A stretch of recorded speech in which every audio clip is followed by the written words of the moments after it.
மகர ராசி. மகர ராசின்னு போகும்போது யார் அப்படின்னா, மகர ராசிக்கு அதிபதி சனி பகவான் தான். இப்போ தனக்குத்தானே கெடுதல் பண்ணிப்பாரா நல்லது பண்ணிப்பாரா அப்படின்னா, எந்த ராசியாக தான் தனக்குத்தானாகணும் தர்மம் சரியாக இருக்கணும்னு நினைக்கக்கூடிய ஒரு விசேஷமான கிரகம் சொல்லியிருக்கோம். அதனால் மகர ராசிக்கு இப்போ என்ன பண்ணுறது, 7.5 ஆண்டுகள் சனி 7.5 ஆண்டு சனி நடந்து கொண்டு இருந்தது. இப்போ 7.5 சனி நடந்துகிட்டு இருக்குது. இது வரைக்கும் நடந்ததுன்னா பாத சனி இப்போ நடந்து முடியுது. இப்போ மாறக்கூடியது வந்து 3ஆம் இடம் சொல்லக்கூடிய தனுராசி மீனராசிக்கு செயல்படுகிறார்.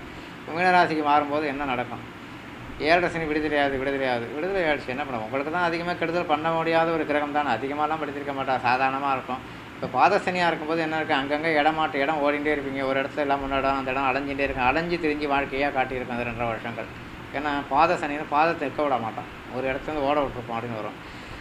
இந்த மகர ராசிக்கு என்ன பண்ணக்கூடியது கிரகம் 3ஆம் இடம் முயற்சி ஸ்தானம், முயற்சி வெற்றின்னு காட்டும். முயற்சி வெற்றி, எந்த ஒரு முயற்சி எடுத்தாலும் உடனே வெற்றி நடக்கக்கூடிய ஒரு அமைப்பை கண்டிப்பாக காட்டக்கூடியதாக இருக்கும். ஏன்னா மகர ராசி அதிபதியான அவர் நல்லது பண்ணக்கூடிய இடம் 3ஆம் இடத்து முயற்சி வெற்றணும். ஏன்னா 3ல் கிரகம் இருந்தாலே ஸ்தான பலன் வெற்றியாகும். அந்த ஸ்தானம் என்னென்ன, சகோதர ஸ்தானம், வெற்றி ஸ்தானம், ஜெயம்னு சொல்லக்கூடிய இடம் எல்லாமே அங்கே தான் இருக்குங்க. அப்போ முயற்சி, இது வரைக்கும் குழந்தை பாக்கியம் இல்லைன்னா அது குழந்தை பாக்கியம் உண்டாகிறதுக்கான வாய்ப்புகளை கண்டிப்பாக காட்டும். அது ஒரு விசேஷமான படம். சனி பகவான் 3ஆம் இடத்துல இருந்தால் இப்போ குழந்தை பாக்கியங்கள்லாம் உண்டாகும் அப்படின்னு ஒரு விதி இருக்குது.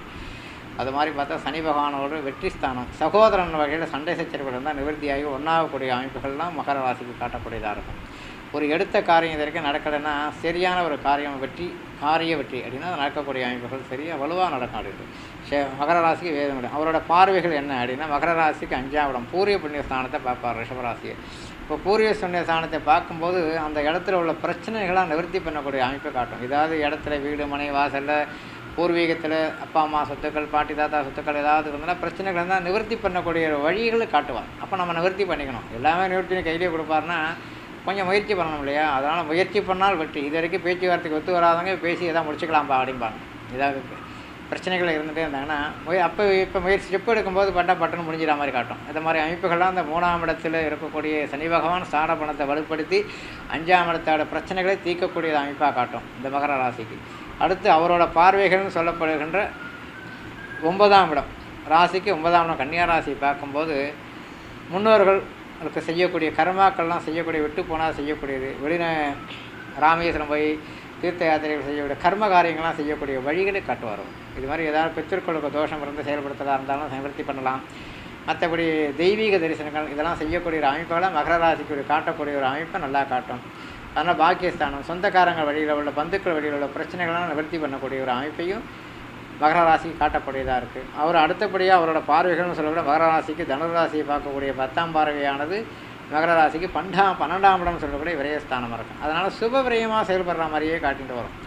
ஒரு இது பண்ணுறோம், காசி யாத்திரை போகிறோம், அங்கே போகிறோம், இங்கே போகிறோம், டூர் போகிறோம், சுற்றுலா போகிறோம், இங்கெல்லாம் போகிறோன்னா ஒரு செலவாகும் இல்லை, அது சுப செலவுகள் மாதிரி காட்டிகிட்டு இருக்கோம். நல்ல தூக்கம் வரும், நல்ல தெம்பாக தூங்கலாம், போகலாம், வரலாம், நிம்மதி கிடைக்கும். நல்ல மனுஷனுக்கு ஒரு நிம்மதியான ஒரு வாழ்க்கை கிடைக்கக்கூடிய அமைப்புகள் இந்த மகர ராசிக்காரங்க விசேஷமான ஒரு பலன்களாக இருக்குது. அது நல்ல ஒரு பலனை கொடுக்கக்கூடிய ஸ்தான பலம் தான் ரொம்ப முக்கியம். சனி பகவானை பொறுத்த வரைக்கும் அந்த 3ஆம் இடத்துல தான் எல்லாம் என்ன பண்ணாலும் ஜெயிக்குது. இது வரைக்கும் எவ்வளோ அவஸ்தைப்பட்டோம், சுற்றிகிட்டே இருந்தால் அழைஞ்சிட்டு இப்போ தான் ஓட விட்டு ஒரு இடத்துல உட்கார வச்சிருக்கார், நிலையாக உட்காந்துருக்கார், நல்லா இருக்குது, பிரச்சனை இல்லை, நிம்மதியாக இருக்குன்ற வார்த்தைகள் நம்மளால் சொல்லக்கூடிய ஒரு அமைப்பு இந்த 2 ஆண்டு காலம் கண்டிப்பாக சனி பகவான் செய்வார்ன்றது ஒரு நம்பிக்கையாக இருக்கும்.